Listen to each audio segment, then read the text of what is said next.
Basi kwa mara nyingine tena niweze kuwakaribisha katika jioni ya leo, muweze kujifunza fursa hii adhimu kabisa.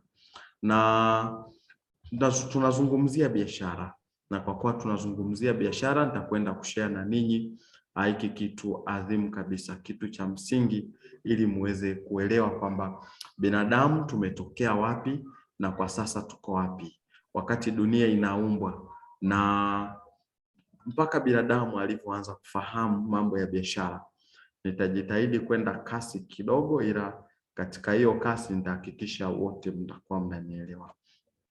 Kimsingi tu ni kwamba katika mambo ya biashara, tangu binadamu ameumbwa, tangu amekuwepo, tangu ameweza kufahamu kuhusiana na biashara, alikuwa akifanya exchange kwa kutumia barter trading.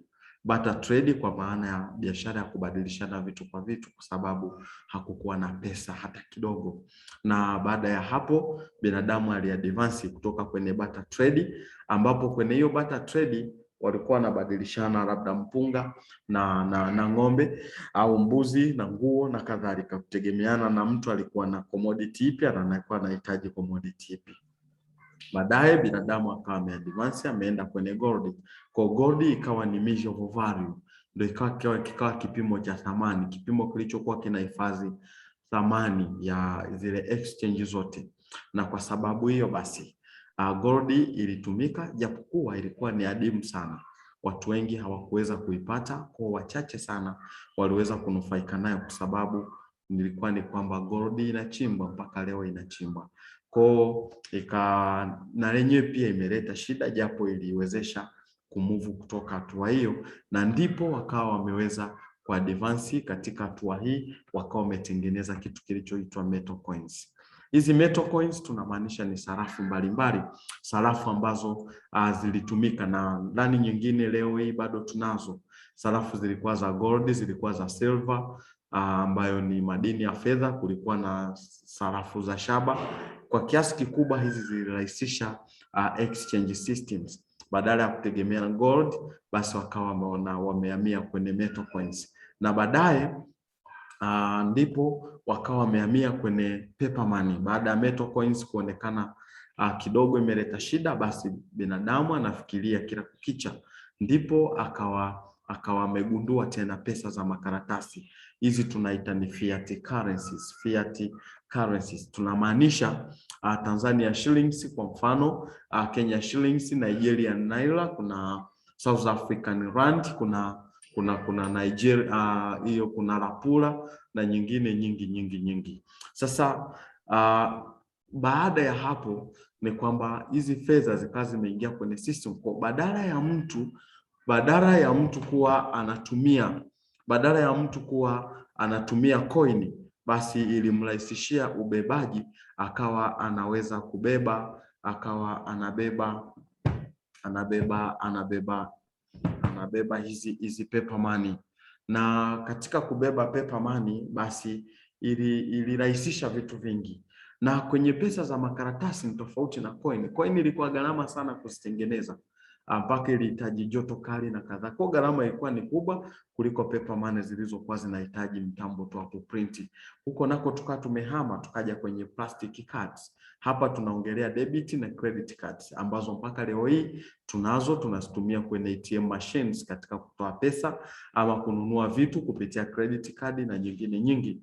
Na hii ilisaidia watu kutokutunza haya mapesa ndani, watu kutokuwa wanakaa na pesa kubeba mizigo. Kwa wewe unaweka pesa benki, alafu unakuwa unatoa kile kiasi unachohitaji. Leo hii unaweza ukasafiri kutoka Mwanza ukaelekea let's say Dar es Salaam, ukao na nauli yako, alafu na hela ya kutumia njiani. Then ukishakuwa na shida fulani, ukishakuwa na shida nyingine, ndio unaweza ukaenda kwenye ATM au kwa wakala ukatoa pesa. Kwa hiyo imerahisisha na imeondoa mambo ya wizi na kadhalika, na imepunguza kimsingi watu kuibiwa hela majumbani na wale kupitia mishahara waliokuwa wanapokelea madirishani. Zaidi ya hayo ni kwamba baada ya kuwa tumetoka kwenye plastic cards, basi tukawa tumehamia kwenye electronic money. Electronic money hapa tuna refer kama vile mfano wake M-Pesa, Tigo Pesa, Airtel Money, Halo Pesa, T-Pesa, Z-Pesa na nyingine nyingi za namna hiyo, electronic money. Maana yake ni nini? Hii haikumuhitaji mtu. Naomba Mr. Mkinga uweze kunisaidia kuadmit watu wako kwenye waiting room. Okay.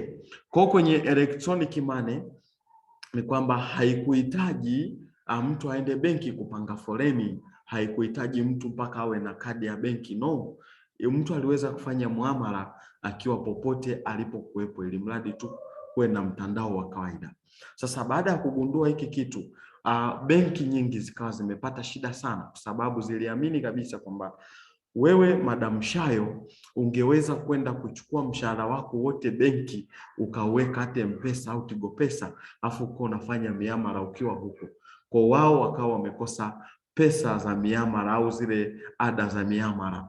Kwa kushtukia kitu hicho, basi kwa kushtukia kitu hicho wakawa sasa wameamua kupiga vita hizi electronic money. Walivyozipiga vita, basi baadaye walivyofeli na wao wakajoin. Ndipo tukawa tumeona kuna NMB Mobile, Sim Banking na nyingine nyingi. Na leo hii wao ndo wamekuwa walevi hadi wamekuwa na mawakala, lakini wakawa wanawalipa mpaka watu wa makampuni ya simu na kadhalika na kadhalika. Kwa unapotumia NMB Mobile unasajili namba ya simu pale, kwa ile kampuni la simu linalipwa kwa kutumia tu ile namba yake na laini yake. Kwa huko nako pia tumetoka, na dunia imehama kwenda wapi? Dunia kwa sasa iko hapa, iko kwenye kitu kinachoitwa cryptocurrency, ambapo sasa hapa ndo somo letu kwa leo litajikita zaidi, na hapa nitahitaji muweze kunisikiliza kwa makini, muweze kuelewa vizuri kabisa. Na cryptocurrency ni kitu gani? Cryptocurrency hii tunasema ni sarafu ya kidigitali, sarafu ambayo inapatikana kupitia njia inayoitwa mining, na zipo cryptocurrency nyingi sana. Mojawapo ya cryptocurrency maarufu kabisa ni Bitcoin, ipo Ethereum, ipo Solana, ipo Cardano, ipo Polkadot, ipo Dogecoin, ipo USDT, ziko nyingi, ipo Tron, ziko nyingi sana. Kwa hiyo hii cryptocurrency sasa hivi ndo habari ya mjini, na kwa trendi inavyokwenda, basi kuna uwezekano mkubwa miaka 5 ijayo, basi hizi M-Pesa na Tigo Pesa zikawa sasa zimekosa soko.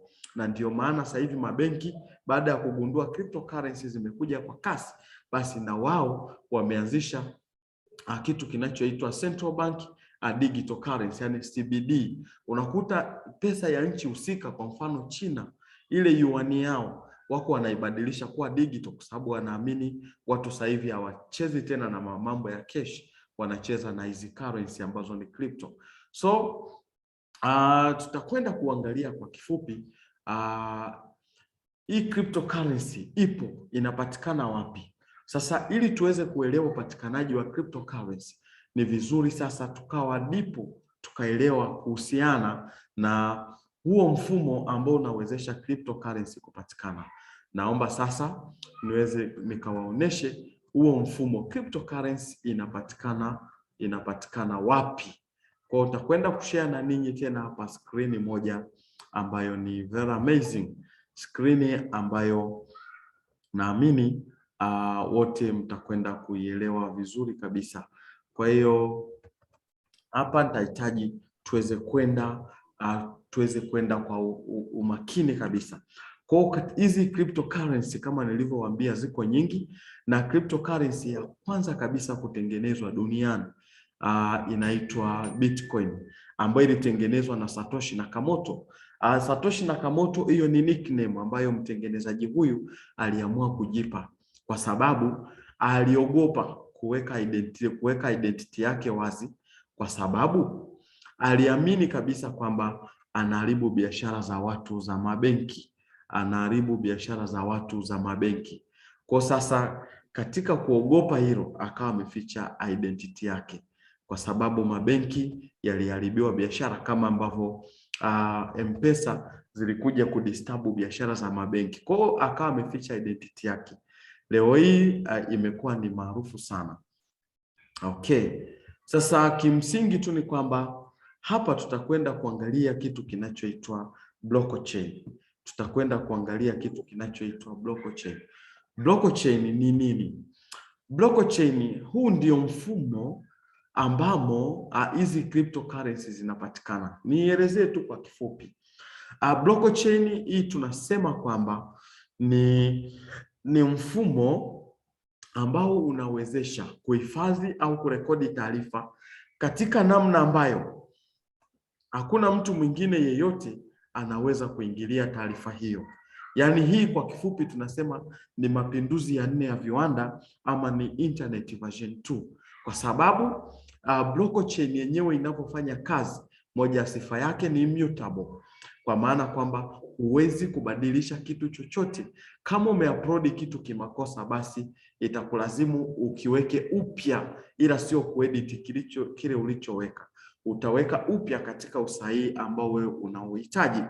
Sasa pia blockchain ni open source, kwa maana kwamba hii blockchain system inaruhusu programmers wengine kuandika ama kutengeneza application zingine zikakaa juu yake.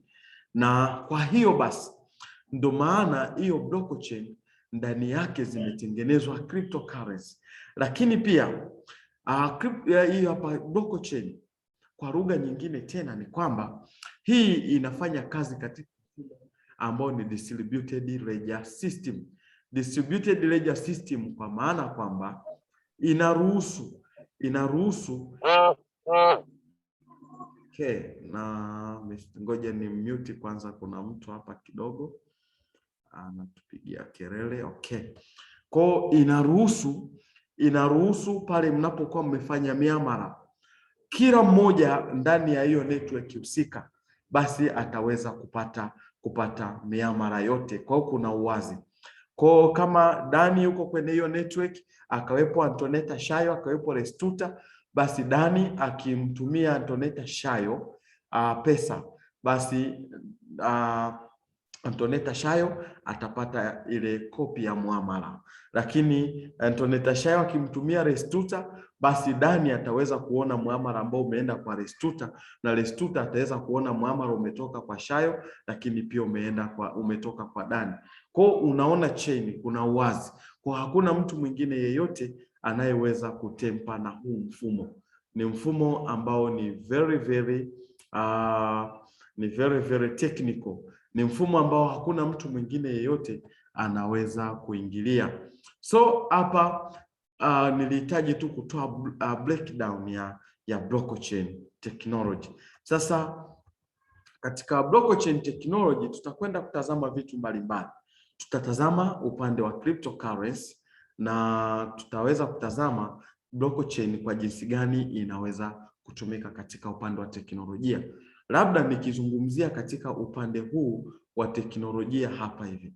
Blockchain yenyewe inaweza ikatumika katika namna mbalimbali. Kwa mfano, serikali inaweza ikaamua kwamba sisi tunaandaa database ya vitambulisho vya taifa afu tunaviweka ndani ya blockchain, na wakishaweka hiyo database kwenye blockchain, hakuna mtu hata mmoja atakayeweza kudiriti wala kuedit kitu chochote, itabaki vile ilivyowekwa. Ndio maana nchi ya Ethiopia iko sasa hivi inafanyia kazi blockchain ya Cardano ili waweke database ya vitambulisho vyao vya taifa. Kwa hiyo hata watu wa mahakama wanaweza wakasema wanaweka database ya kesi zote za mahakama wakaweka ndani ya blockchain. Ndio maana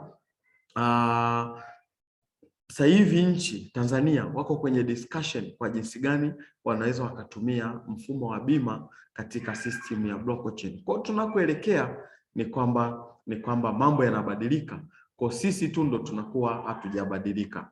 Lakini pia katika cryptocurrency tutakwenda kutazama nimezungumzia upande wa teknolojia, nikasema namna ambayo wanaweza kuitumia. Sasa tutakwenda kuangalia katika upande wa cryptocurrency, ambapo hii blockchain nilisema ni open.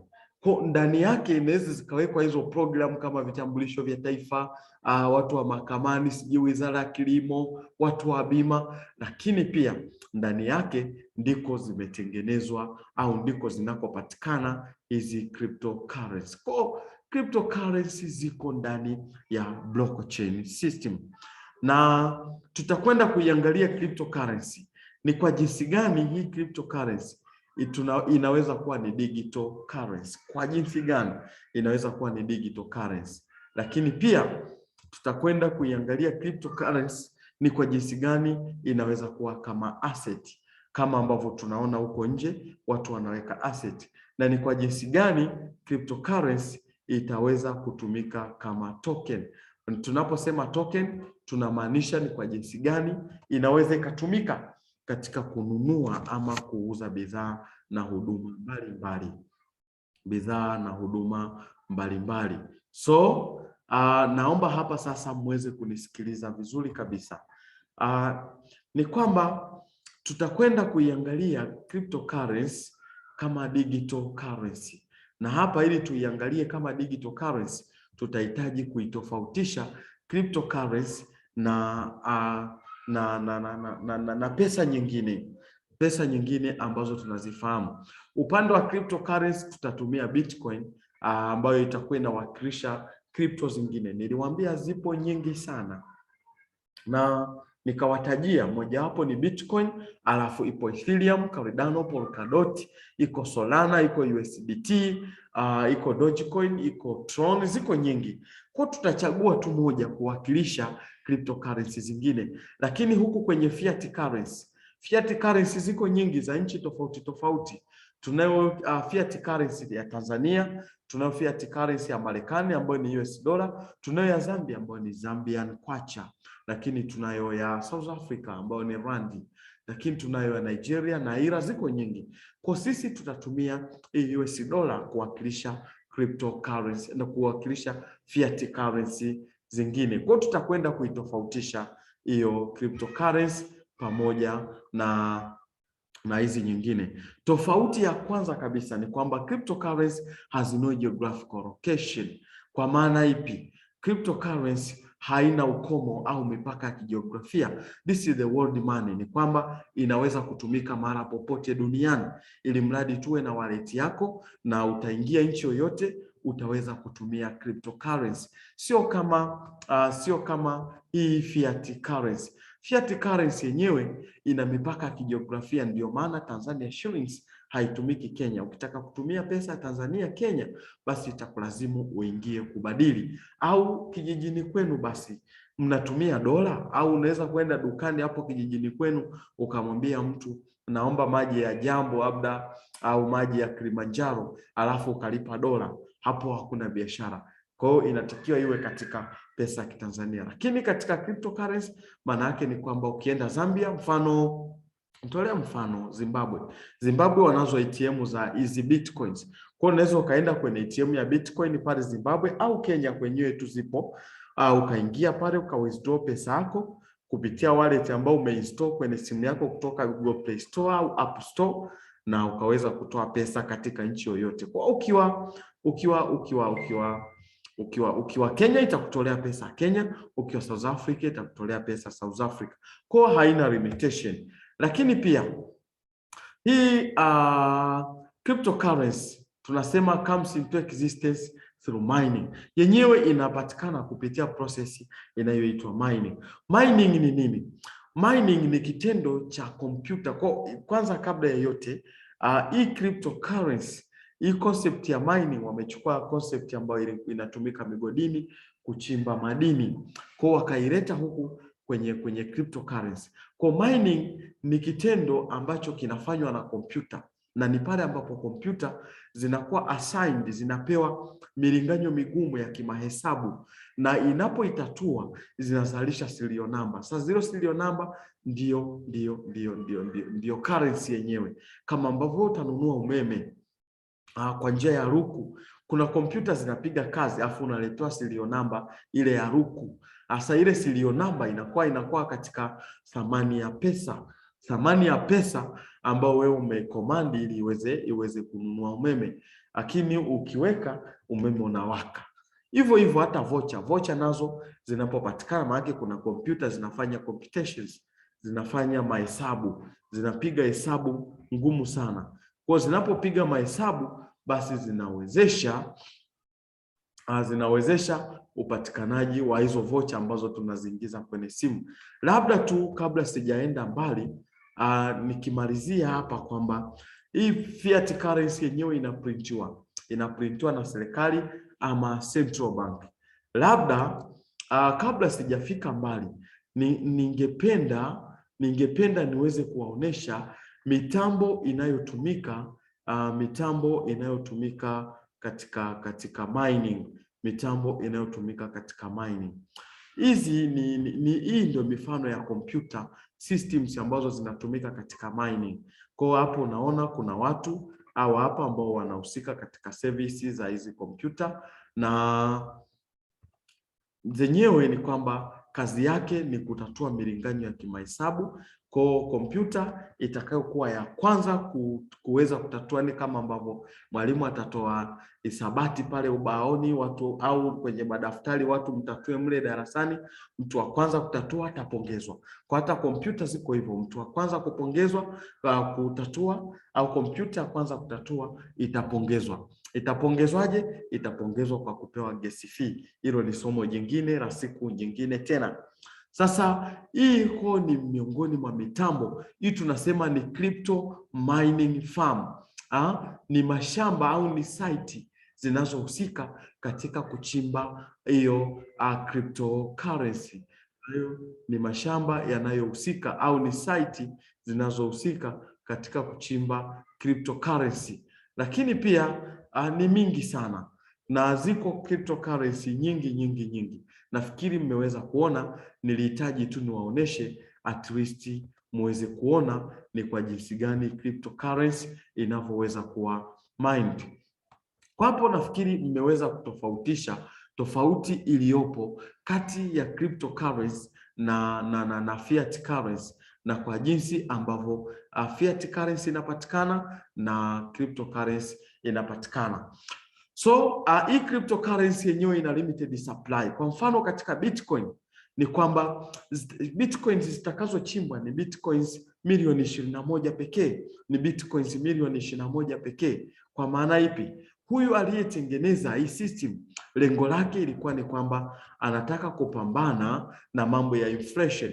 Yaani ana limit production, alafu anasababisha kuwepo kwa raising in demand.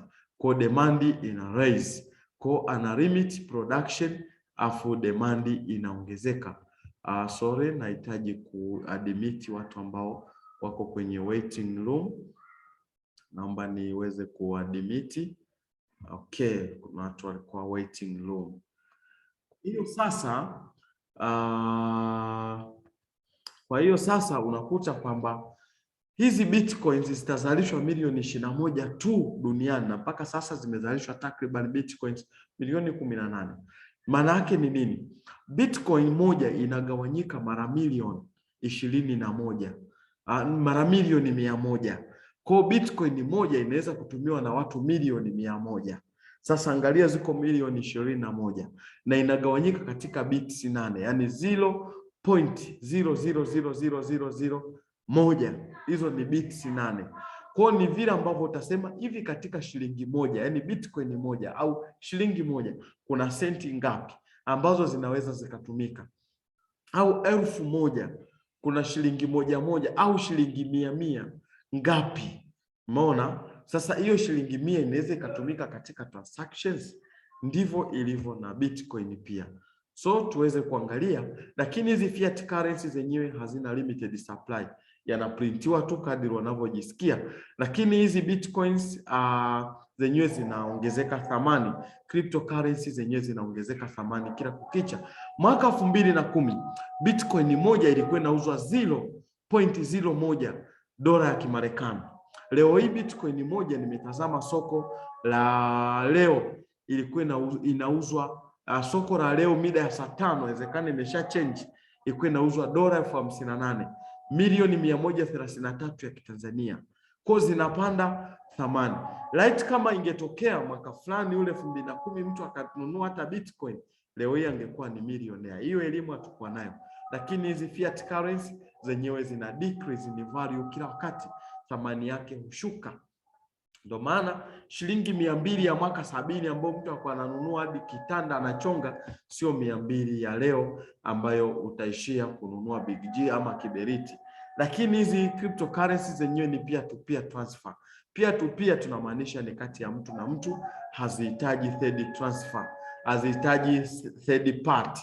Kwa mfano katika M-Pesa tukiangalia kwenye fiat currency, ili uweze kutuma pesa basi M-Pesa lazima wawepo pale. Yaani Madam Shayo akituma pesa kwa Dan, zile pesa zitapitia M-Pesa. Lakini kwenye cryptocurrency, Madam Shayo akituma pesa kwa Mr. Dan, itakwenda moja kwa moja, haitapitia kwa mtu yeyote hapo katikati. Kwa hiyo huyu na Satoshi Nakamoto alivyobuni hicho kitu, lengo ilikuwa ni kudhibiti hizi mambo ya ada, watu kutozwa maada mengi, matozo na kadhalika. Lakini ukiweza kuangalia hii imekuwa ni solution kwa au imekuwa ni suluhisho kwa matatizo mengi ya kifedha.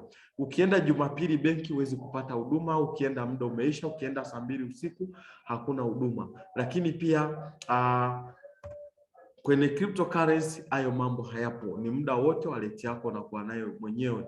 Lakini hizi kwenye pesa nyingine kama ikikwama kwa wakala, basi utalazimika kusubiri benki, lakini haina mwangalizi au msimamizi, kwa sababu wewe unakuwa na wallet yako umeinstall katika simu yako. Wallet yako unakuwa umeinstall katika simu yako, na hapa naweza kuwaonesha mojawapo ya wallet ambazo sisi tunazitumia. Naweza kuwaonesha mojawapo ya wallet ambazo sisi tunazitumia. Okay. Hii ndo mfano wa wallet ambazo sisi tunazitumia. Ngoja nije niwaoneshe hapa mara moja. Unaweza ukaona hiyo ni wallet, hapa ni ndani ya simu. Umeona? Kwenye hii wallet hapo inasoma salio ni $4. Of course nina wallet nyingine ndani yake. Kwa hii nilofungua inasoma $4.67. Kwa pesa zinaingia moja kwa moja kwenye wallet yako. Tofauti na benki unakuwa pesa zako zinalindwa na benki na kadhalika, mpaka wakati mwingine polisi na mitutu wanasimama ili kuweza kuzilinda.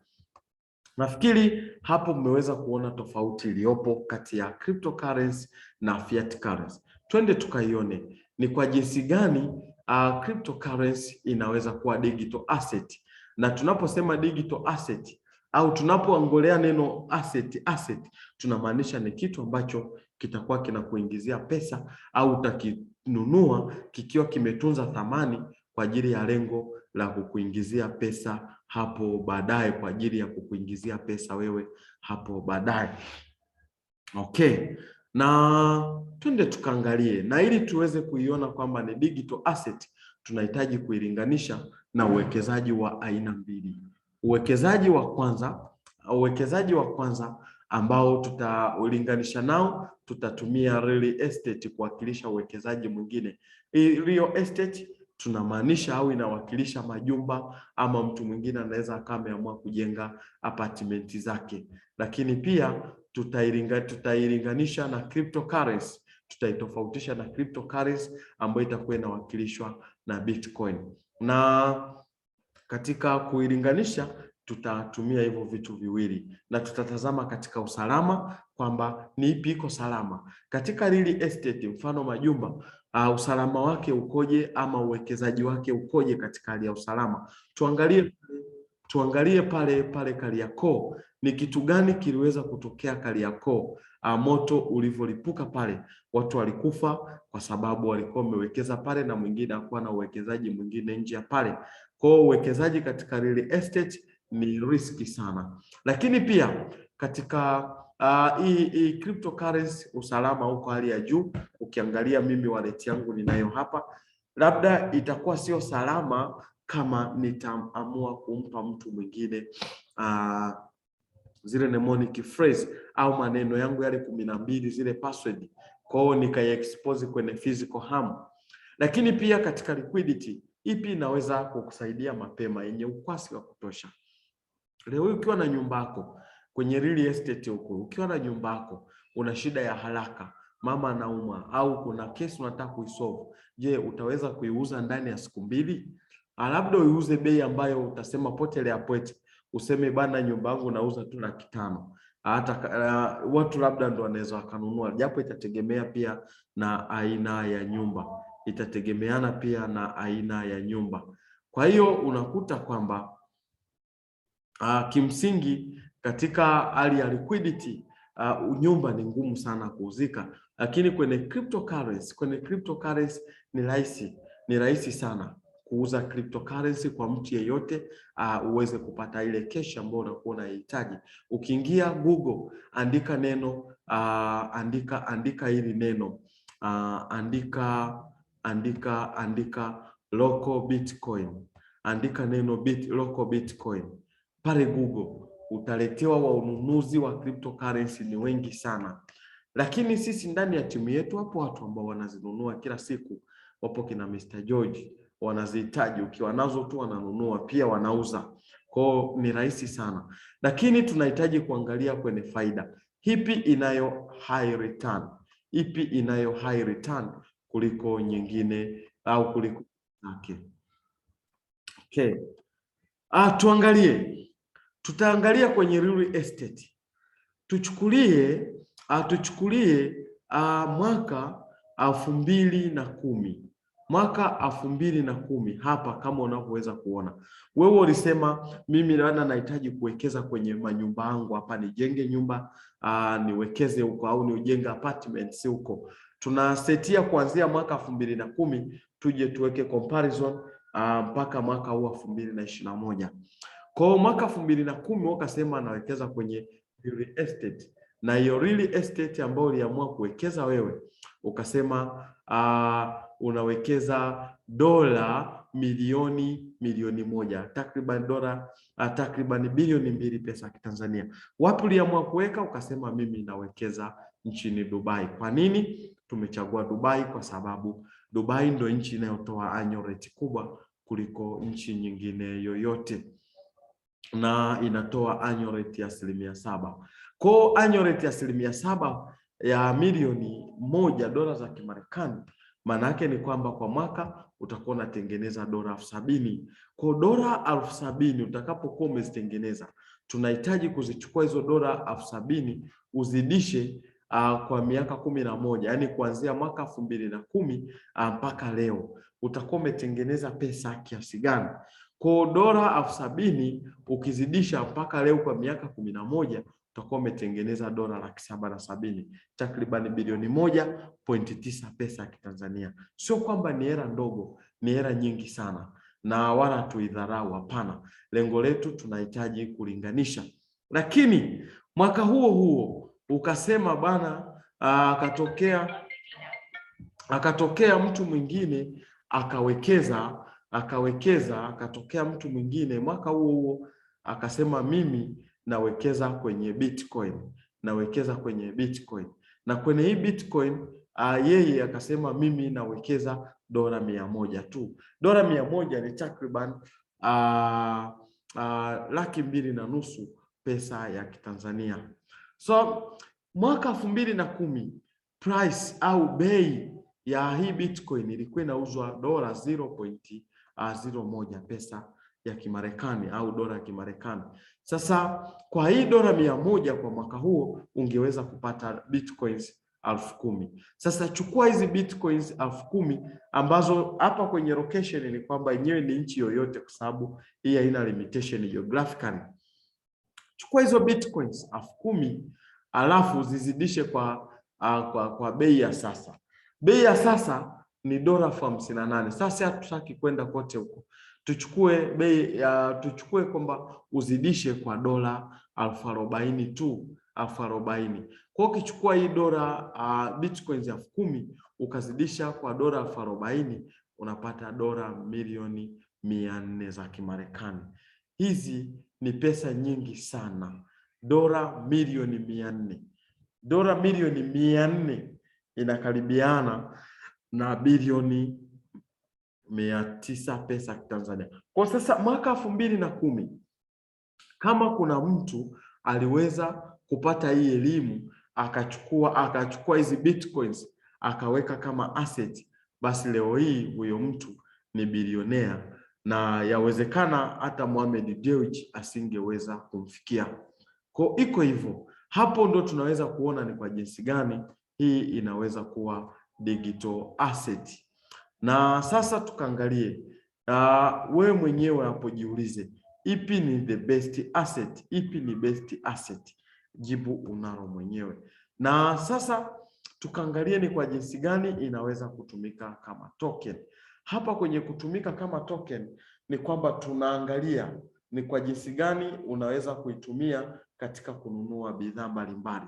Tukiangalia hapa ili jarida la Forbes, yani the Forbes magazine, wao wameandika ripoti kwamba Tanzania imeelekeza mwelekeo wake katika cryptocurrency, na wakati huo mataifa mbalimbali yakiwa yanajipanga kuifuata nchi ya El Salvador nyuma katika kuitumia hii decentralized finance. Hii inaitwa decentralized finance. Kwa nini ni decentralized? Kwa sababu haisimamiwi na mamlaka yoyote. Kwa ndo maana haina central authority yoyote ambayo inaisimamia. Lakini hata PayPal imeweza kubadilisha mwelekeo wake, badala ya kukomaa na cash, na wenyewe wameelekeza mwelekeo wake katika kutoa huduma za cryptocurrency kwa mamilioni ya wateja wake, kwa sababu waliona kabisa watu wanahama kabisa. Lakini katika hili nahitaji tena kuonesha kwamba ni kwa jinsi gani hii cryptocurrency imeweza kutumika pia. Hapa tukimwangalia Bill Gates mwenyewe ameweza kuelekeza mwelekeo wake katika blockchain ya Ethereum. Ethereum niliitaja muda ule katika blockchain ya Ethereum. Kwa dunia imebadilika na watu mwelekeo wao uko huku. Sasa twende tukaone kwa jinsi gani mataifa mengine yameweza kuitumia hii cryptocurrency kama digital au kama token. Ukiangalia hapa, huu ni mchezaji anaitwa David Barara ambaye alikuwa akicheza klabu ya Real Madrid. Mchezaji huyu ameweza kununuliwa kutoka Madrid kwenda Dux International kwa kutumia cryptocurrency. Kwa mchezaji huyu ameuzwa kutoka Real Madrid na malipo yake yaliyotumika ni cryptocurrency kama unavyoweza kuona. Kwa cryptocurrency imeshatumika hadi kununua na kuuza wachezaji, kununua wachezaji. Lakini yupo mchezaji maarufu kipenzi cha wengi anaitwa Lionel Messi. Yeye mwenyewe amehama au ameuzwa kutoka Barcelona kwenda PSG. Kwa sehemu ya malipo yake yamehusisha cryptocurrency. Kwa dunia inahama taratibu, watu wengine hasa bara letu la Afrika, watu wengi hawajui, watu wengi hawana uelewa na hivi vitu. Kwa ndo maana sisi tumeamua kuchukua hili jukumu kuweza kuwaelimisha watu. Lakini hii habari alipata kuiongelea Rais wa Jamhuri ya Muungano wa Tanzania, Mama Samia, ambapo alikuwa kule Mwanza akizindua jengo la BOT pamoja na mtambo wa kurefine dhahabu kwa upande wa Mwanza. Mama Samia alizungumza vitu muhimu sana. Naomba muweze kumsikiliza. Nitaiplay hii video ya rais kwa kifupi kabisa. Kama mnanisikia, Madam Shayo, unaweza kujiunmute ukaniambia kama mnaisikia hiyo video vizuri kwa niaba ya wengine. Okay. Sekta ya fedha tumeshuhudia kuibuka kwa mfano Madam Shayo, tunaisikia vizuri. Shukrani. Basi naomba muweze kuisikiliza vizuri. Kwa mfano, kwa upande wa sekta ya fedha tumeshuhudia kuibuka kwa sarafu mpya zinazotumika kwa njia ya kimtandao, yani blockchain au cryptocurrency. Najua bado nchi nyingi ikiwemo Tanzania hazijakubali au kuanza kuzitumia sarafu hizo. Hata hivyo, wito wangu kwa Benki Kuu ni vyema mkaanza kufanyia kazi maendeleo hayo, kujitayarisha tu, kukaa tayari.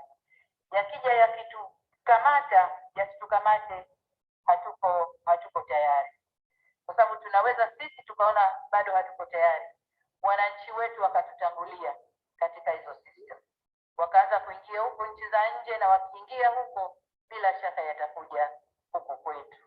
Kwa niombe tu Benki Kuu ijiweke tayari kwenye mambo hayo, kutokana na utandawazi kwamba haitoshangaza Watanzania kututangulia. Hivyo basi, ili tusishtukizwe au kutanguliwa na wananchi wetu,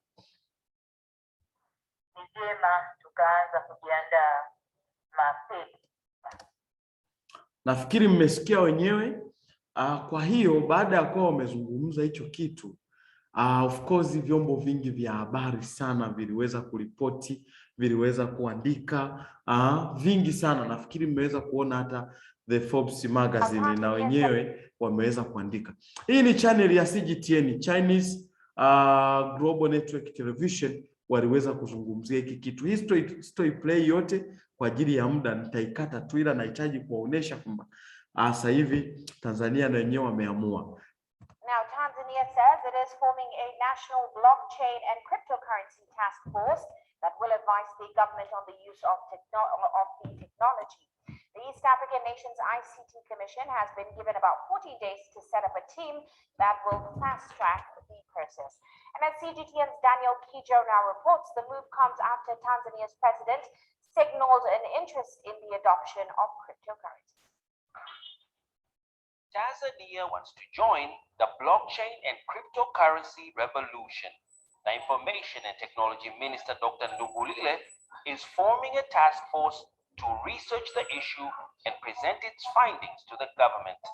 The first order of business for the committee is to identify national priorities. The task force will also advise on policy and strategic, legal and regulatory issues that we need to work on so that... Okay, hiyo naomba nisiplay. Huyo ni waziri wa mawasiliano ambaye ametoka, ambaye ni Ndugulile. Hapo alikuwa kwenye kongamano la kudiscuss cryptocurrency na blockchain kwa ujumla. Na hapo walikuwa kwenye process za kuunda kikosi kazi ambacho kitakuja na majibu ni kwa jinsi gani wizara zote zitaweza kutumia blockchain. Sasa BOT tayari wameshajipanga, na sasa basi ni kazi yetu. Lakini kwa nini sisi hatupaswi kuchelewa? Naomba tumsikilize Jack Ma, ambaye huyu ni mmiliki wa Alibaba.com. Kama waga mnaona kampuni inaitwa Alibaba. Huyu ndo mmiliki wa Alibaba, bilionea namba 4 duniani. Tumsikilize anasema nini umuhimu wa kuwahi kufanya fursa yoyote. Don't wait for the environment to be ready. Anasema don't wait for the environment to be ready. Usisubiri mpaka mazingira eti yawe tayari. Usisubiri mpaka sera zifanyike siji zitungwe. Wait for all the policy ready. When everything is ready, there's no opportunity for you. Hayo mambo yote yakiwa tayari, ujue hakuna fursa tena, kwa sababu kila mtu atakuwa anafanya. You have to move faster before the government take action. We have to move fast before the government takes action. Kwa sisi inatakiwa twende faster, tuiwahi serikali kabla haijaingia na kuchukua maamuzi. Umeona? No, if I do this, if the government say everything's ready, you should move to the other area. Serikali inaposema kila kitu kipo tayari, sheria ziko tayari, sera ziko tayari, basi wewe ondoka kafanye kitu kingine. Ndio maana leo hii M-Pesa uwezi ukisema ni fursa tena. Watu waliofanya M-Pesa mwanzo wale ndo walifanya kama fursa. Sasa hivi kila mtu anafanya. Serikali imeweka sera, imeweka sheria, matozo, kwa mambo yamekuwa ni vururu. Kwa sisi tunahitaji kufanya hivi vitu mapema. Kwa serikali kwa kuwa iko kwenye process ya hivi vitu, itakapokuja kuweka sera zake wazi, basi sisi tunakwenda hatua nyingine. Kwa nafikiri mmeweza kumuona Jack Ma ameweza kusema kitu gani. Lakini si hivyo tu, wabunge nao hawako nyuma. Huyu ni mbunge wa Momba, Condesta Scharwe, ameweza kuzungumzia hiki kitu kwa ajili ya vijana, lakini kuiasa serikali. Ili kuendelea kutengeneza pombe zetu hapa kwa watu ambao ni watumiaji wa pombe. Ngoja nipeleke mbele. Ambazo ziko duniani na za biashara ambazo ziko duniani. Naomba teknolojia za biashara ambazo ziko duniani. Naomba kuanza na namna gani ambavyo toka dunia ilivyokuwa imeanza kuna mifumo mbalimbali ambayo ilikuwepo ya biashara. Mfumo wa kwanza wa biashara uliokuwepo ni mfumo wa barter trade. Barter trade ilikuwa inafanyika katika mfumo kwamba kulikuwa hakuna means of exchange. Kwa biashara zilikuwa zinafanyika kwa kubadilishana bidhaa na bidhaa. Lakini baada ya hapo mfumo huo ulikuja ukapita, baada ya dunia kuendelea tukaja kwenye metal au coin ambapo vitu au dhahabu vilitumika kama means of exchange. Baada ya hapo dunia ikaondoka tukaingia kwenye paper, cash, fiat currency. Maki hapo tunaangalia Tanzania shilling, Kenya ni shilling, Zambia ni kwacha, Nigeria ni naira, pula na pesa mbalimbali kutoka kwenye mataifa mengine. Lakini baada ya hapo tunaendelea tuko kwenye mfumo, lakini tukaja kwenye mfumo mwingine ambao tunaita credit card. Ambao credit card ni ambao hata sasa hivi bado tunatumia. Kwamba watu hawataki kubebeshana na mapesa mengi, lakini mtu unapokuwa na kadi unaweza kufanya transaction mahali popote pale. Lakini mfumo wa tatu wa nne ambao kafuata ambao sasa dunia iko na ndipo mahali ambapo dunia inatengeneza pesa nyingi sana. Ndipo mahali ambapo hata matajiri wengi ambao wamepata kutokea katika kipindi cha miaka 15 ninapomwongelea Bill Gates, Alibaba, wametokana kwenye mfumo huu wa teknolojia, lakini ambao umegawanyika katika pesa mbalimbali. Hapa naongelea fourth industrial revolution ambayo ndani yake kuna blockchain technology. Kwenye blockchain technology kuna teknolojia nyingi. Watu wa sheria wanaweza kutumia blockchain technology. Watu wa ardhi wanaweza kutumia blockchain technology. Lakini hapa nataka niongelee kwenye mambo ya fedha, namna gani blockchain technology inatumika, na zaidi hapa nataka kuongelea kwenye digital currency.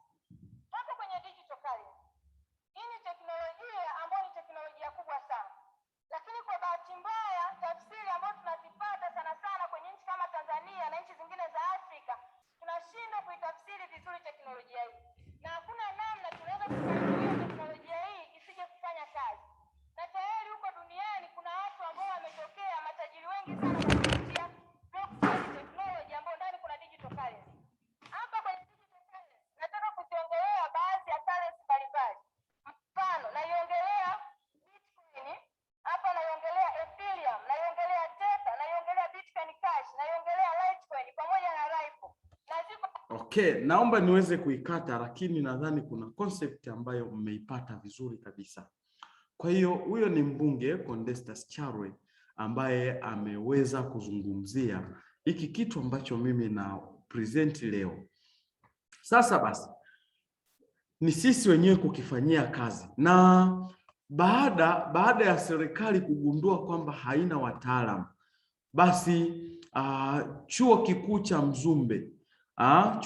cha Mzumbe chenyewe kikaamua, ile tawi la Dar es Salaam wakaamua kutoa kozi, ambapo hizi kozi wewe, hiki kitu ninachozungumza mimi wao wanakifundisha, afu wewe unalipa 500. Nafikiri mnaweza kuona kwa hapo kwenye screen yenu hapo, au mtu anaweza kuona kwenye screen yake. Ngoja ni zoom kidogo hapa. Umeona? Hao ni Mzumbe University.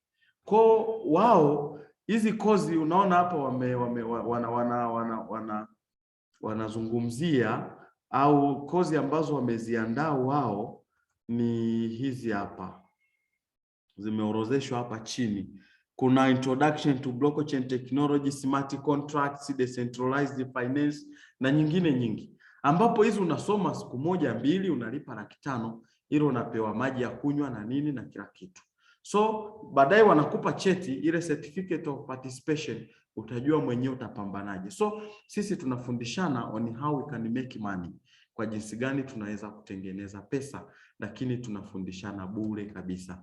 Kwa inabaki ni wewe ni kwa jinsi gani unaweza kuitumia kutengeneza pesa. So ni kwa jinsi gani sasa wewe unaweza ukatumia hii teknolojia kutengeneza pesa? Blockchain technology. Niliwaambia mwanzo kwamba blockchain technology mojawapo ya sifa yake ni kwamba ni open source code. Ni open source code.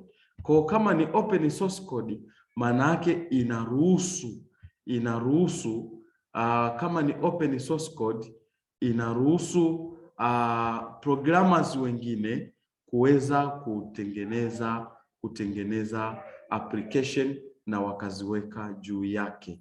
Wanaweza kutengeneza application na wakaziweka juu yake. Kwa ndo kitu ambacho tunahitaji. So twende tukaangalie hizo application ni zipi.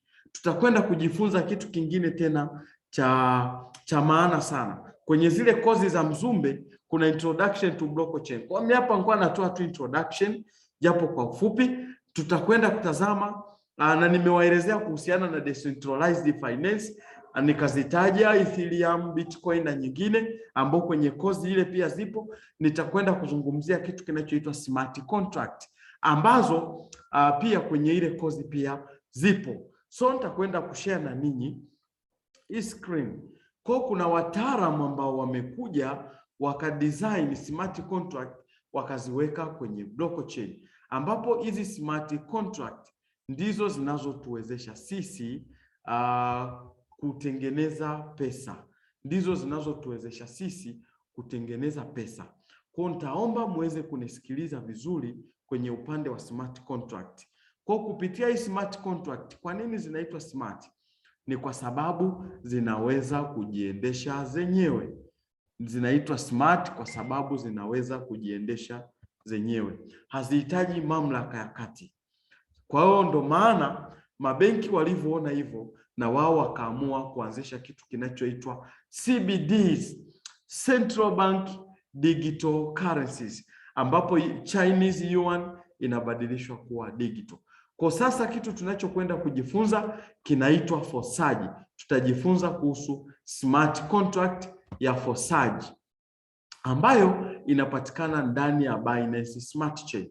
Binance Smart Chain. Hii Binance na yenyewe ni blockchain, ina blockchain yake, yani ni cryptocurrency ambayo ina blockchain yake juu ya BNB, na ndani yake ndipo imewekwa, ndani ya hii blockchain ya Binance ndimo imewekwa hii Fosaji ambayo tutakwenda kuidiscuss kwa kina kabisa. Kwa hiyo hii Binance kama unavyoweza kuona, hii ndo interface yake. Yani kama ambavyo wewe utaingia Google, ukibofya tu Google, kuna interface ya Google inakuja pale sehemu ya kusearch. Kwa hata hii ni kama interface au muonekano wa hii Binance Smart Chain. Na hii Fosaji inatumia nembo ama logo ya huyu mnyama cheetah. Cheetah ni mnyama ambaye ana spidi, na hata Fosaji ina spidi kwa sababu prosesi zake zinafanyika papo kwa papo. Kwa inatumia hiyo logo ya huyo mnyama. Kwa unakuta kwamba hiki ndo kitu ambacho tutakwenda kujifunza na tutakwenda kuangalia yaliyomo, ambapo cha kwanza kabisa tutakwenda kujifunza juu ya Fosaji ni nini, lakini tutakwenda kuangalia ni bidhaa gani iliyomo ndani ya Fosaji. Bidhaa iliyomo ndani ya Fosaji, lakini pia jinsi Fosaji inavyofanya kazi. Inafanyaje kazi? Na hapo ndo tutakwenda kuangalia program mbili ambayo ni X3 na X4. Kwa hiyo katika upande huu tutahitaji muweze kunisikiliza kwa makini kabisa. Tukaangalie Fosaji ni nini? Fosaji ni kitu gani? Tunasema Fosaji ni moja ya application ambazo hazimilikiwi na mtu yeyote na wala hazina mamlaka ya kati kama nilivyoweza kuambia hapo mwanzo, na hiyo hakuna mamlaka ambayo inazisimamia kwa sababu zimetengenezwa ndani ya mfumo wa blockchain. Kwa kitu chochote kilichotengenezwa ndani ya mfumo wa blockchain, hakuna mtu mwenye mamlaka nacho. Hakuna mtu ambaye anaweza kukifunga, hakuna mtu anaweza kukibadilisha, na ndo maana tunasema hazina mmiliki. Kwa hata yule aliyeitengeneza anabaki kutambulika kama mtengenezaji na sio mmiliki. Na kwa kitaalamu basi application za namna hii zinaitwa decentralized applications. Yani ni application zisizokuwa na mamlaka, hazina mamlaka inayozisimamia. Zinaitwa decentralized application au smart contract. Ni smart kwa sababu hakuna mamlaka, ni nadhifu kwa sababu zinajiendesha zenyewe. Okay. Kwa hiyo basi hii smart contract ya fosaji imetengenezwa na kuhifadhiwa ndani ya blockchain 3 tofauti. Niliwaambia hizi cryptocurrency zina blockchain zake. Kwa hii blockchain ya kwanza ambayo imehifadhiwa hii application ya fosaji ni Binance Smart Chain, lakini kuna blockchain ya Tron. Kwa kuna coin au cryptocurrency inayoitwa Tron, lakini kuna blockchain ya Ethereum. Kwa hii fosaji iko kwenye Ethereum, iko kwenye Tron, lakini pia iko kwenye Binance Smart Chain. Lakini zaidi ya hayo yote ni kwamba malipo katika hii program sasa ya fosaji, hapo tunaongelea pesa, tunaongelea uchumi. Malipo yani maana yake ni kwamba wewe sasa uko ndani ya program ya fosaji unaifanya. Kwa malipo katika hii program ya fosaji yanafanyika moja kwa moja kati ya mtu na mtu. Niliwaambia hapo awali kwamba hii ni peer to peer transaction, haihitaji mamlaka ya kati. Kwa ni kati ya mtu na mtu bila kupitia kwa mtu wa kati au taasisi yoyote. Kwa ndo maana serikali haiwezi kukuuliza, benki haiwezi kukuuliza, wala hakuna mtu yeyote anaweza kukuuliza. Na malipo yote yanafanyika kwa kutumia fedha za kidigitali. Nilizowatajia fedha za kidigitali ambazo ni maarufu kwa jina la cryptocurrency. Na kwa sababu sisi tunafanya katika blockchain 3 tofauti, kama utafanya na Binance Smart Chain basi utalipwa katika mfumo wa BUSD. Kama utakuwa na Tron utalipwa katika mfumo wa Tron. Kama utafanya na Ethereum utalipwa katika mfumo wa Ethereum. Zaidi ya hayo basi unakuta kwamba watumiaji wa fosaji ndio wamiliki halali na wanapokea 100% ya malipo yote yanayofanyika kwenye hii program. Kwa hiyo ni kwamba hapa hulipwi commission kama tunavyoona kwenye program zingine, mtu anafanya kazi alafu anakuja analipwa commission. Huku hicho kitu hakipo. Wewe ukifanya kazi basi utapokea 100% ya malipo. Kama utapokea BUSD 80 basi hizo ugawani na mtu yeyote, zote zinaingia katika wallet yako. Na malipo hayo yanafanyika moja kwa moja kwenye wallet yako wewe. Kwa mfano niliwaonyesha ile wallet ambao mliweza kuiona, nafikiri mliona. Kwa mtu akifanya miamala inaingia kwenye wallet yake. Na mfano wa wallets ambazo zipo tunazitumia ziko nyingi, ila mfano wake na maarufu kabisa ni Trust Wallet, ambayo ile niliyowaonyesha ni Trust Wallet, lakini kuna Token Pocket, lakini ipo MetaMask pamoja na Binance Smart Chain Wallet. Lakini sasa ni kwamba tukaangalie ni bidhaa gani iliyomo ndani ya programu hii ya fosaji inayowezesha upatikanaji wa fedha kwa washiriki wa hii program. Ni bidhaa gani? Twende tukaone bila kupoteza wakati. Bidhaa ambayo inapatikana katika hii program ya fosaji kwa kifupi tu ni kwamba bidhaa hii ambao washiriki wa program ya fosaji hununua na kuiuza ili kuweza kupata fedha au kupata malipo ya fedha za kidigitali, yani cryptocurrency. Bidhaa hiyo inaitwa smart contract. Hiyo smart contract ndo kama hiyo niliyowaelezea, ambayo ni fosaji smart contract. Hapa naomba nieleze kitu kidogo. Ni kwamba dunia imebadilika. Na kwa sababu dunia imebadilika, hata nature ya bidhaa zimebadilika. Naweza nikawaonyesha tu mfano mdogo. Wewe unatumia Facebook ili uweze kuitumia ni lazima uwe na bando. Kwa lile bando unapokuwa umeunga ni kwamba unaweka pesa afu unaunga kifurushi. Sasa inapofunguka baada ya kuweka bando basi wewe umeinunua Facebook. Kwa Facebook ni product. Unapoingia YouTube bila kuwa na bando, basi uweze kutazama chochote, mpaka uwe na bando ambalo umeweka pesa. Kwa YouTube ni product. Sasa hivi tuko hapa Zoom, tunafundishana. Hii Zoom application tunayoitumia, tunafundishana, tunaonana, watu wako Sengerema, Shinyanga, wapi, basi ni kwamba hii Zoom ni product. Hii Zoom imelipiwa kwa mwezi, inalipiwa $15 katika level fulani. Kwa hiyo hii Zoom ni product, tumeinunua. Kwa products zimechange. Kwa hata katika Fosaji, smart contract hii ndiyo product ambayo wewe unapoinunua unaimiliki na kuwa yako. Mtu mwingine ukimshirikisha akija kuinunua, basi wewe unatengeneza pesa. Kwa hii smart contract haihitaji shahidi, haihitaji uwepo mtu wakati, haihitaji uwepo wa mtu wakati hata kidogo. Kwa mfano tu mzuri, huu ndo mfano wa smart contract yenyewe. Huu ndo mfano wa smart contract yenyewe ambayo iko ndani ya Binance Smart Chain. Yayo iko ndani ya blockchain. Iko ndani ya blockchain ya Binance Smart Chain. Na imezungukwa na hizi ni computer nodes ambazo zinawasiliana duniani. Lakini mimi na wewe ndo huyo hapa. Tumesimama huko nje ya hii smart contract, nje ya hii blockchain ya Binance, tukiwa na simu zetu mkononi, tukiwa tunaweza kuinteract na tukiwa na pesa zetu ambazo tunaziingiza ndani ya hii contract. Hapa kuingiza pesa na maanisha nini? M-Pesa ni application iliyotengenezwa ikiwa haina pesa ndani.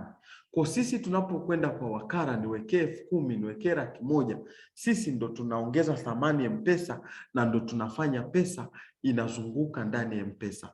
Kwa hiyo M-Pesa haikutengenezwa na pesa ndani.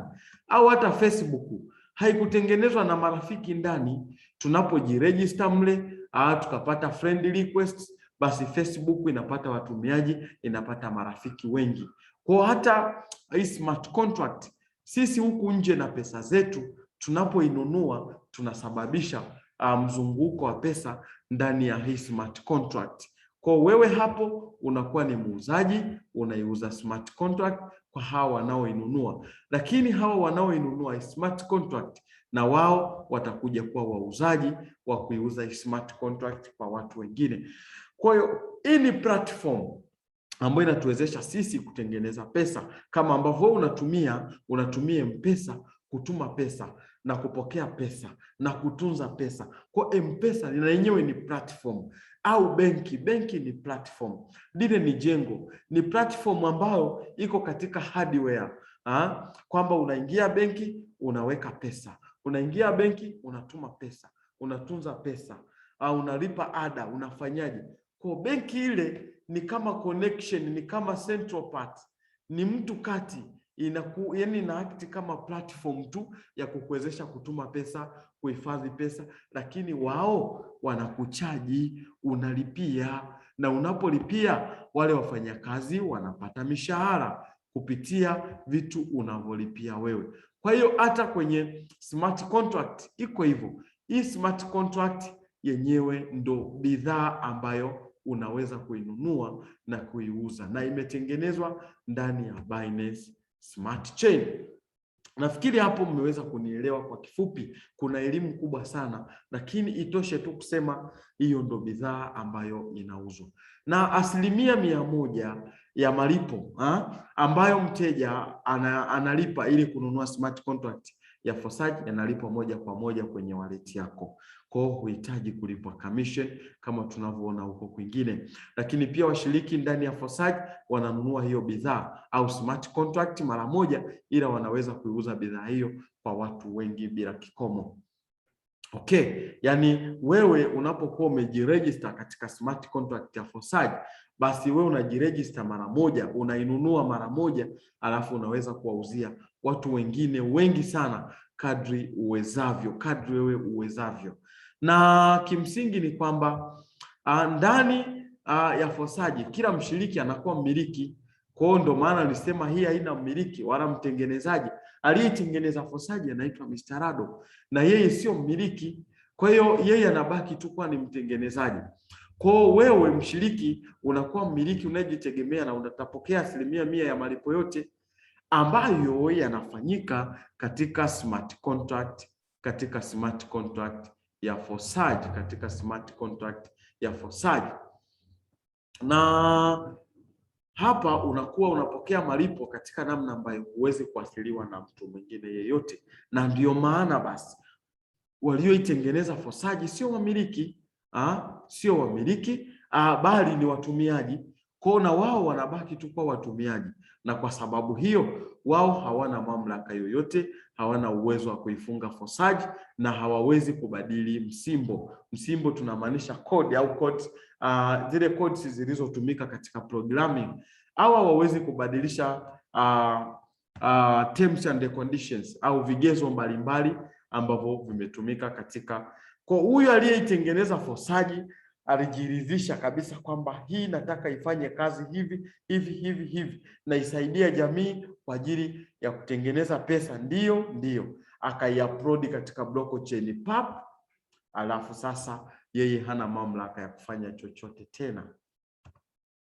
Sasa basi hapa nilihitaji niweze kutofautisha kati ya decentralized applications ambazo decentralized applications mfano wake ni Fosaji dhidi ya centralized projects kama vile makampuni ambayo yanamilikiwa na watu wengine. Nahitaji tu kwa chapchapu kwa sababu ya muda niweze kutoa tu tofauti.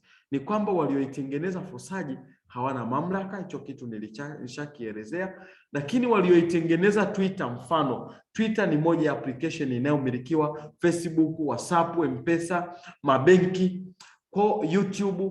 Kwa walioitengeneza kampuni wao wana mamlaka, walioitengeneza YouTube wana mamlaka. Ndio maana wewe ukipata viewers kadhaa ndipo unalipwa. Kwa kama hujafikisha hii pesa nyingine inakuwa inaenda kwa watu wa YouTube tu, wanakula maisha.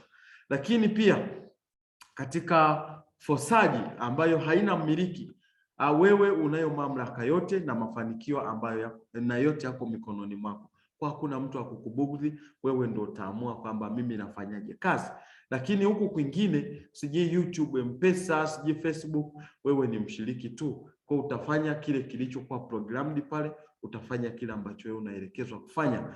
Lakini pia hauwezi kuathiriwa na maamuzi mabovu katika Fosaji kwa sababu wamiliki hawapo. Nani atakuamulia maamuzi mabovu? Lakini huku mara utasikia tozo zimepanda, mara ukiandika message mbaya utafungiwa akaunti na kadhalika na kadhalika.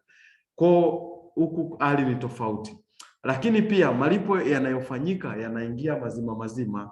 Malipo yanayofanyika yanaingia mazima. Haulipi commission. Hauhitaji kulipwa commission, kwa kifupi ni hivyo.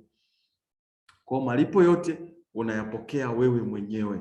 Lakini huku mtu unalipwa commission, mara unasubiri mshahara mfano kwa watumishi, au unapewa motisha. Kwa hiyo hizo ni baadhi tu ya tofauti zilizopo kati ya Fosaji na project nyingine. Na malipo unayokuwa unayapokea katika yanayofanyika huwa ni papo kwa papo na yanaenda moja kwa moja kwenye wallet yako, wala hauhitaji kusubiri sijui mhasibu amefanyaje. Lakini huku kwenye makampuni unasubiri malipo yaandaliwe, mara mhasibu kafiwa na nani yake, labda mpaka aje na kadhalika na kadhalika.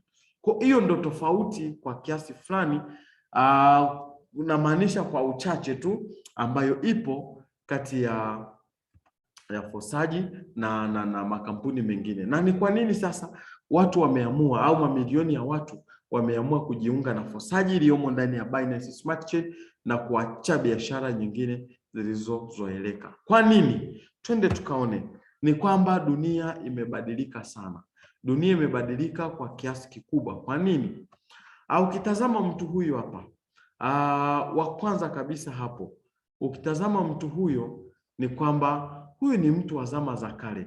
Maisha ya huyo mtu nadhani mnaweza kuyafahamu. Waliishi kwa maisha ya tabu, hawana nguo, baridi, wanakula mayai ya ndege na kadhalika na kadhalika. Hawapiki chakula. Hawa watu walikuwa wakiwinda, wanakula nyama mbichi. wakawa wanachuna kwa kutumia zana zenye ncha kali za mawe, lakini hapa watu wakaja wakagundua moto ukawasaidia kujikinga na wanyama wakali, kuchoma chakula au kuchemsha na kadhalika, lakini moto ukawasaidia kutengeneza zana za chuma kwa sababu zilisaidia kuyeyusha, lakini zikasaidia pia kuwepo kwa zana mbalimbali za kilimo na kadhalika. Baadaye tukahama huko kote, ndipo tukawa tumeingia kwenye viwanda ambao vilikuwa vinawezesha kutengeneza zana za chuma. Kama unavyoweza kuona, tunaona textile industries kwa ajili ya kutengeneza nguo na vitu mbalimbali. Walitengeneza zile maski, zana za kivita zamani, wakawa na hizi maski za chuma na kadhalika. Kama mnavyoweza kuona, mambo yamebadilika. Kwa ni kwamba dunia imebadilika, teknolojia imebadilika, tumehama kutoka huko tulikokuwa zamani, tumekuja huku. Kwa hiyo sasa kazi iko kwetu sisi kuweza kubadilika. Kompyuta mnaweza kuona zikuwepo za chogo, zikuwepo laptop, zimekuwepo na internet na nini. Kwa ndo maana watu wenye akili wachache wanasema dunia inabadilika. Kwa hiyo hata hapa tulipo sasa hivi kwenye blockchain ndipo dunia ilipo, kwa sababu yawezekana huyu mtu wa zana za chuma, wa zana za moto, huyu alivyobadilika kuja hapa, basi yawezekana kuna watu walibaki huku kwenye swara huku na kwenye matunda, wakawa waamini. Hao watu walikosa vitu vingi sana. Kwa ndio maana mamilioni ya watu wameamua kujiunga na Fosaji, kwa sababu imekuwa na kitu cha kipekee sana. Na ndio maana kwa sasa tuko katika zama za kidigitali. Tumehama kutoka kwenye primitive way of living kuja kwenye zama hizi za kidigitali ambazo ni blockchain. Dunia nzima sasa inaendeshwa katika mfumo wa blockchain. Na sasa utakwenda kushuhudia kitu ambacho hujapata kushuhudia maishani, ambacho tunaweza kusema kwamba ni cha kipekee sana. Ni nini hicho kitu?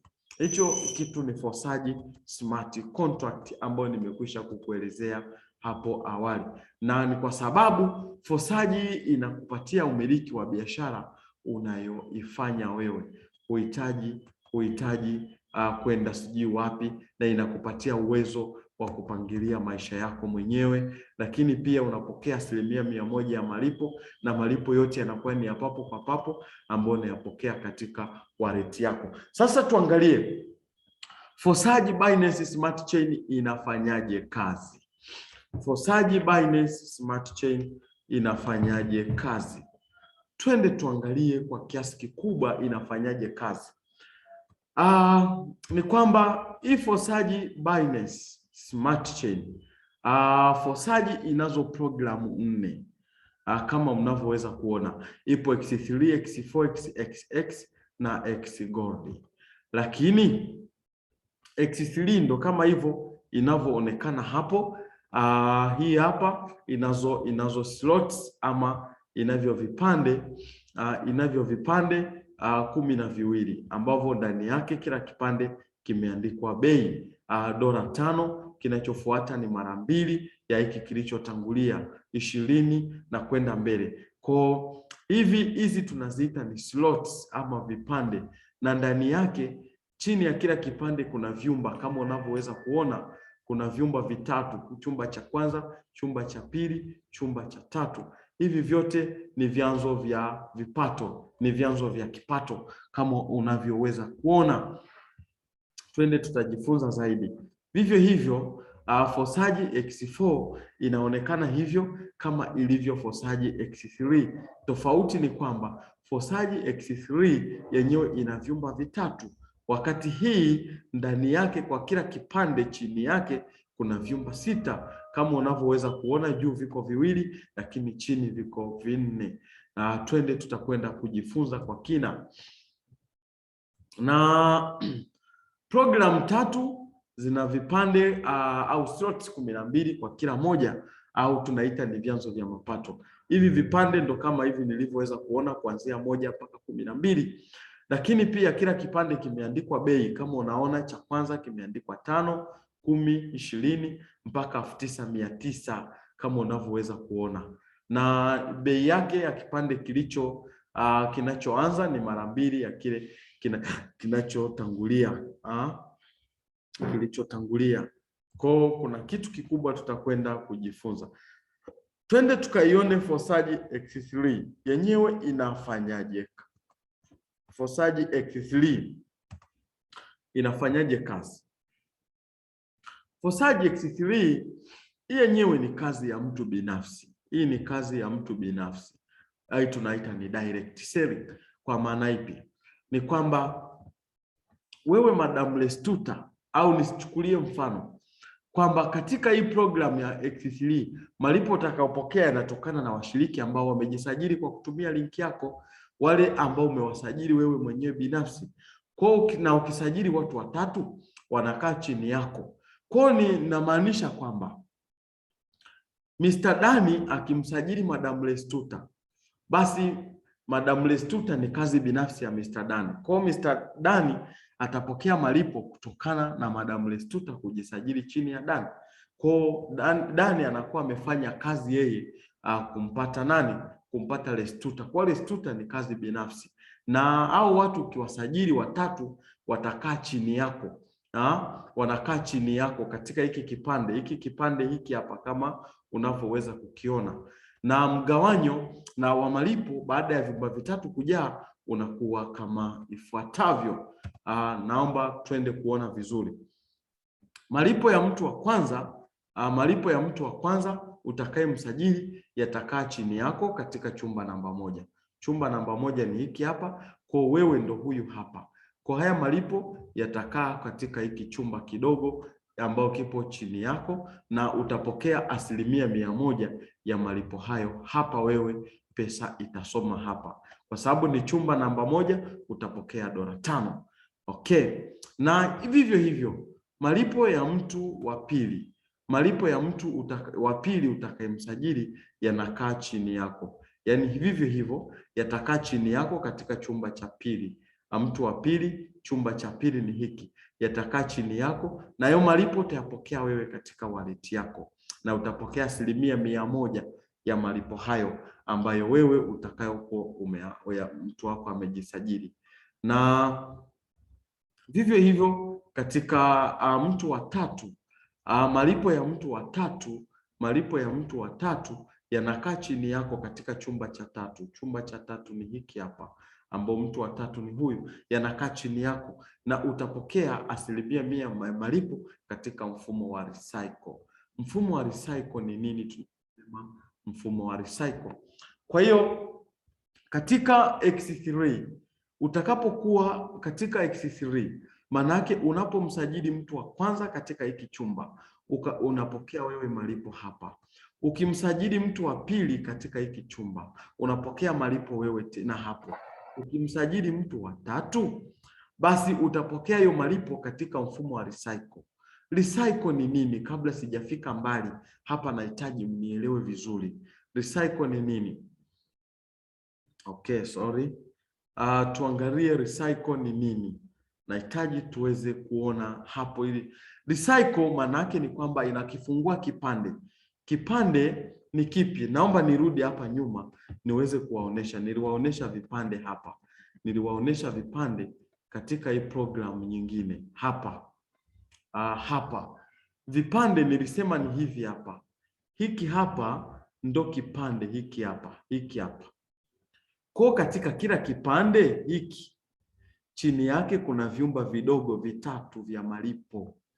Ndo kitu nilichokuwa nakielezea kule, ambapo hii ni X3 ambayo nilisema ni kazi binafsi, na hii nikasema ni X4 ambapo hii nilisema ina vyumba 6 kama unavyoweza kuona, wakati X3 ina vyumba 3.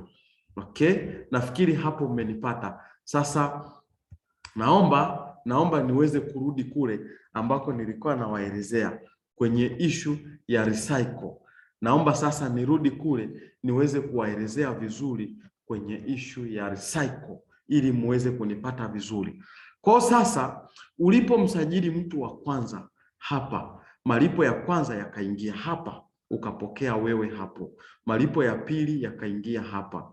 Malipo ya 3 ya mtu wa tatu aliyemsajili yakarecycle. Kurecycle maana yake ni kukifungua hiki chumba upya, hiki kinabaki wazi kwa ajili ya kupokea tena malipo ya kipande hicho upya katika hivyo vyumba vitatu vilivyopo chini yake. Kwa hiyo kurecycle kwa lugha nyingine ni sawa na kukinunua hiko chumba upya kutoka kwa upline wako. Upline wako ni huyu mtu wa juu yako aliyekushirikisha wewe, aliyekusajili wewe. Kwa mfano, mimi nikimsajili Shayo, Madam Shayo, basi Madam Shayo anakuwa ni mtu wa chini yangu, mimi nakuwa upline wake. Na nahitaji muelewe kwamba hii haina uhusiano wowote na programu ya Matrix, haina uhusiano wowote na programu ya Ponzi, haina uhusiano wowote na programu ya network marketing. Hazifanani kwa namna yoyote ile. Hii ni digital economy. Tunaongelea digital economy au crypto economy. Haina uhusiano wowote. Kwa hiyo basi, inapokuwa imerecycle hapa kwa mtu wa tatu, mimi hapa juu nitapokea malipo. Kwa hiyo kirecycle inaondoka kwa Shayo inakwenda kwa Amosi hapa juu. Kwa hiyo itakwenda kukaa kwenye hiki chumba ambacho kipo wazi kwa Amosi. Kwa Amosi ataamka asubuhi atakuta kuna malipo yameingia. Umeona? Kwa maana yake kurecycle ni sawa na kununua hicho kipande upya. Yaani unakuwa unanunua automatic. Ngoja nitoe mfano rahisi sana. Ni sawa na wewe una duka lako, unauza labda maji ya jumla. Wakati unaanza kuuza lile duka katika kununua maji ya, manake ulianza kwa kununua maji ya jumla. Let's say umenunua katoni 100 za maji ya jumla. Umeuza, mzigo ulivyoisha, ukachukua ile pesa, ukarudia mzigo, ukaweka tena dukani, ukaweka tena dukani kwa ajili ya kuendelea kuuza.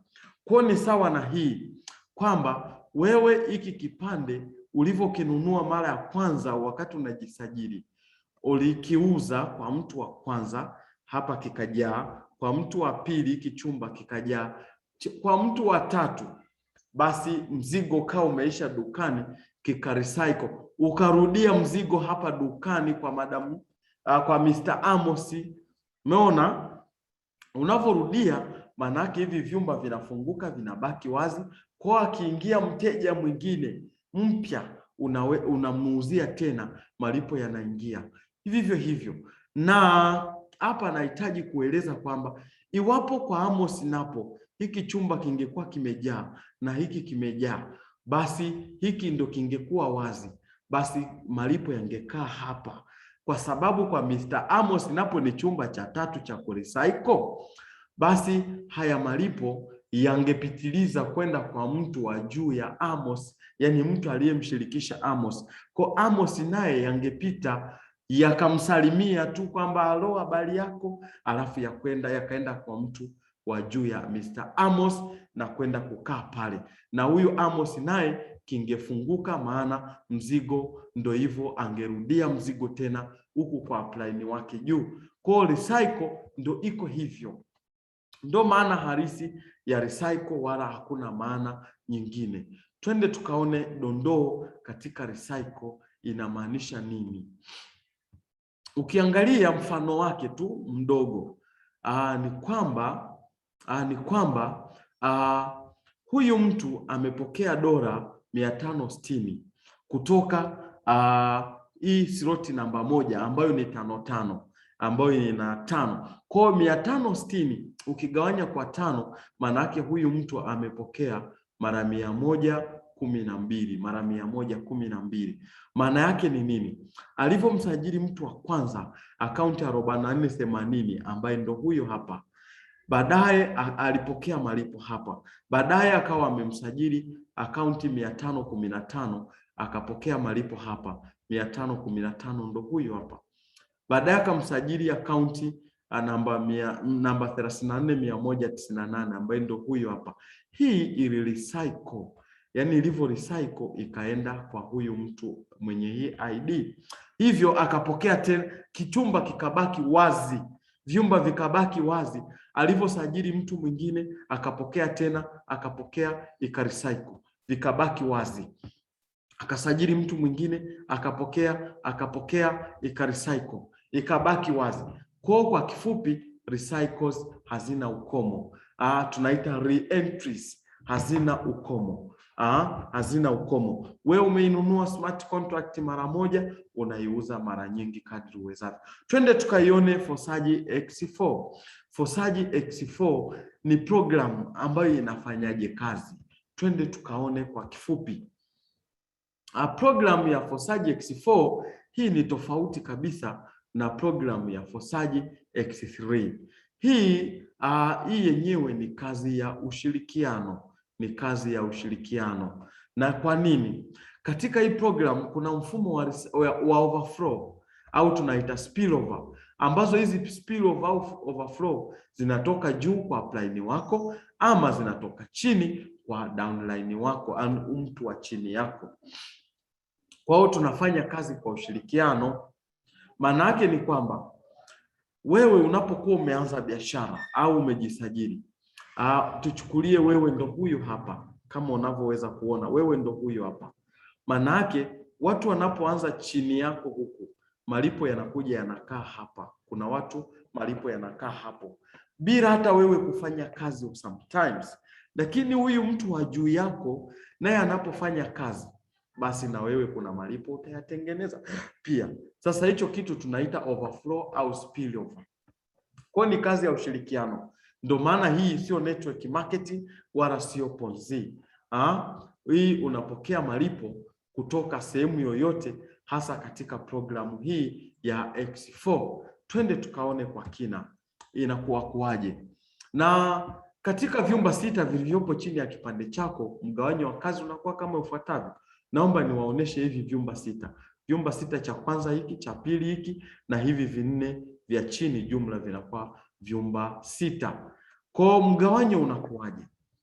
Ya kwanza ni kwamba unaweza kujaza mwenyewe vyumba vyote 6, yani hivi vyote 6 unaweza kuvijaza mwenyewe kupitia kazi yako we mwenyewe. Kwa sije ukasema tumesema ni ya ushirikiano, bado unaweza ukavijaza wewe mwenyewe.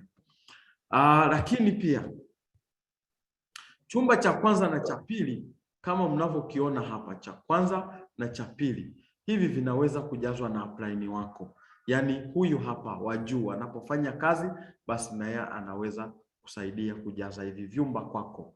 Na kitendo hicho cha malipo kutoka juu tunakiita ni top overflow. Top overflow. Lakini pia vyumba 4 vya chini, vyumba 4 vya chini katika mstari wa pili. Mstari wa pili ni huu hapa ambao una vyumba 4, 1, 2, 3, 4. Hivi vinaweza kujazwa na downline wako. Downline wako ni mtu ambaye yuko chini yako wewe, ambaye umemsajili. Kwa na wao wanaweza kuvijaza. Na kitendo hicho cha vyumba hivyo kujazwa na mtu wa chini yako tunaita ni bottom overflow. Yaani inakuwa ni malipo yaliyotoka chini. Okay. Lakini pia unakuta kwamba bado malipo yatakayokaa katika vyumba viwili vya mstari wa kwanza, vyumba viwili vya mstari wa kwanza, vyumba viwili hivi hapa vya mstari wa kwanza, haya vinakuwa ni katika mstari wa pili wa upline wako. Kwa 100% ya malipo yanakwenda kwa upline wako. Kwa haya malipo haya mawili yanakwenda kwa huyu mtu hapa, na yeye anapokea bila kufanya hata kazi. Okay? Lakini pia ni kwamba malipo ya vyumba 4, 100% ya vyumba 4, malipo yake yote ya mstari wa pili ambao ni chini, yatakuwa yani unapokea 100% ya malipo 4 kutoka katika mstari wa pili. Na malipo 3 kati ya 4, malipo 3 kati ya 4, matatu ni haya hapa kama mnavyoweza kuyaona. Matatu yote yanaingia kwenye wallet yako, unayapokea wewe na yanaingia kwenye wallet yako, haya matatu. Na hilo lipo la 4, kwa nini lisiingie kwenye wallet yako? Hilo lipo la mwisho, hii ni ya la mstari wa pili, hii ni recycle. Kona huku pia kuna recycle kama nilivyoweza kuwaeleza kwenye X3. Kwa inapo recycle inakwenda kwa upline, chumba kinabaki wazi kwa ajili ya kuweza kupokea malipo tena upya. Nafikiri mnaweza kuona. Naomba, kwa kuwa X3 ni kazi ya ushirikiano, basi malipo matatu yanaenda kwa upline wako. Malipo matatu haya hapa yanaenda kwa upline wako, na malipo matatu yote yanaingia kwako. Haya matatu yanaingia kwako. Hiyo ndo maana halisi ya ushirikiano. Okay, nafikiri mmeweza kunielewa kwa kifupi. Hiyo ndo maana halisi ya ushirikiano. Kwa hiyo tukaone dondoo. Hapa inakuwaje? Hapa katika X4 iko hivi kama unavyoweza kuona hapo. Huyu mtu akaunti 515 ambayo ndo hii hapa iliingiza malipo kwa huyu mtu, lakini yalienda kwa upline hapa. Akaunti 132 iliingiza malipo, lakini pia yalienda kwa upline hapa, na ndio maana kuna huu mshale unaona wa zambarau unasonta kwenda juu. Lakini akaunti 2315 ambao ndo hii 23115 yaliingia kwako wewe ukapokea, na malipo 24300 yaliingia kwako ukapokea wewe, na malipo 8594 na yenyewe yaliingia hapa. Lakini malipo ya kwenye akaunti 148 haya ya recycle yakaenda huko. Nafikiri mnaweza kuona mstari wa kwanza ambao nimeonyesha malipo, mstari wa pili, mstari wa tatu, malipo yamekwenda yote hapa juu. Kwa ilipo recycle yakabaki, hiki chumba chote kikabaki wazi. Huyu mtu akasajili mtu mwingine akapokea tena malipo upya. Kwa recycles hazina ukomo hata kidogo. Natumai mmeweza kunielewa katika kipande hiki cha X3 na X4. Sasa ni kwamba katika hii program ya X3 na X4 ni kwamba hii kazi inafanyika katika namna ambayo ni ya ushirikiano. Kwa hauko peke yako. Na kwa kuwa hauko peke yako, tunafanya kazi kwa ushirikiano, tunahitaji kuvushana. Na kwa kuwa tunahitaji kuvushana, basi unakuta kwamba sisi hapa tunachokifanya, tunafanya kazi kwa ushirikiano. Na kwa kuwa tunafanya kazi kwa ushirikiano, hakuna hata mtu mmoja ambaye tunahitaji kumwacha nyuma hata kidogo. Sasa basi, cha kufanya ni kwamba utakapokuwa umeanza hii fursa, basi hizi hapa ni baadhi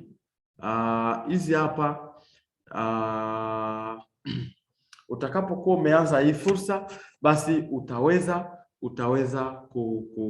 utaweza kufanya namna ambayo tutatengeneza pesa, alafu utanunua cryptocurrency baadaye, ambazo tutaelekezwa na viongozi wetu.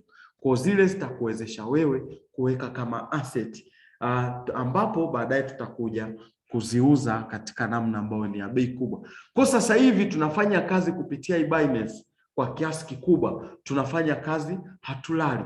Kwa ni kitu gani unapaswa kukifanya pale utakapokuwa umejiunga katika hii program? Na mimi Madam Antonetta Shayo, Madam Lestuta na wageni uliokaa nao hapo, mnanisikia vizuri kabisa kwamba hii program tunafanya na watu serious, watu ambao wana malengo, watu ambao wana maono, watu ambao wanahitaji kufanikiwa, sio watu lelemama, sio watu ambao hawafundishiki, sio watu wabishi. Kwa utakapokuwa umeanza, tutakufundisha ni jinsi gani ya kufanya.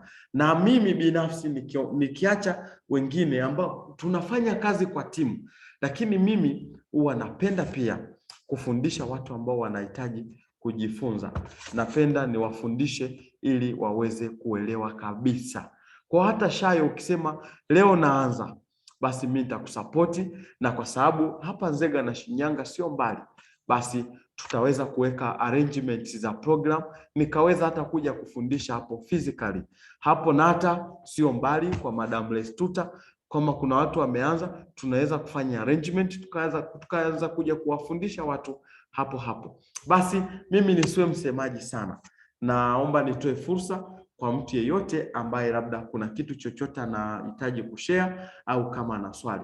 Madam Antoinette Shayo au Madam Lestuta na wageni wako, kama mna swali au mna kitu mnataka kushare, basi mimi niwakaribishe. Na huu mkutano umerekodiwa, nitauweka pia YouTube. Karibuni.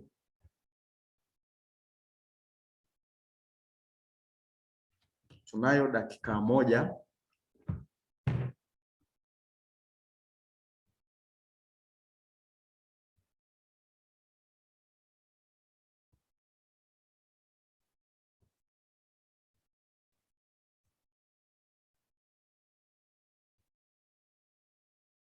Tunayo dakika moja.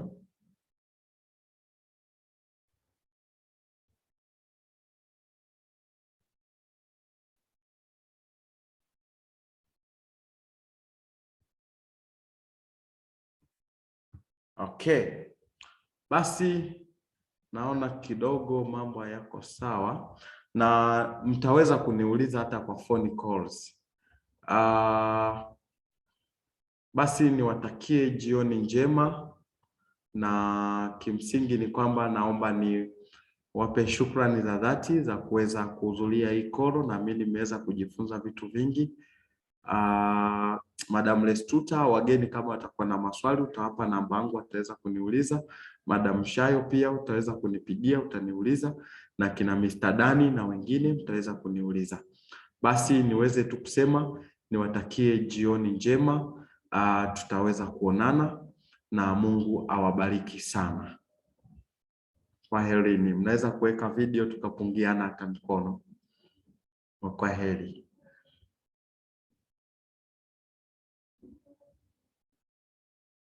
Okay. Asanteni sana. Madam Shayo sijaona. Basi usiku mwema.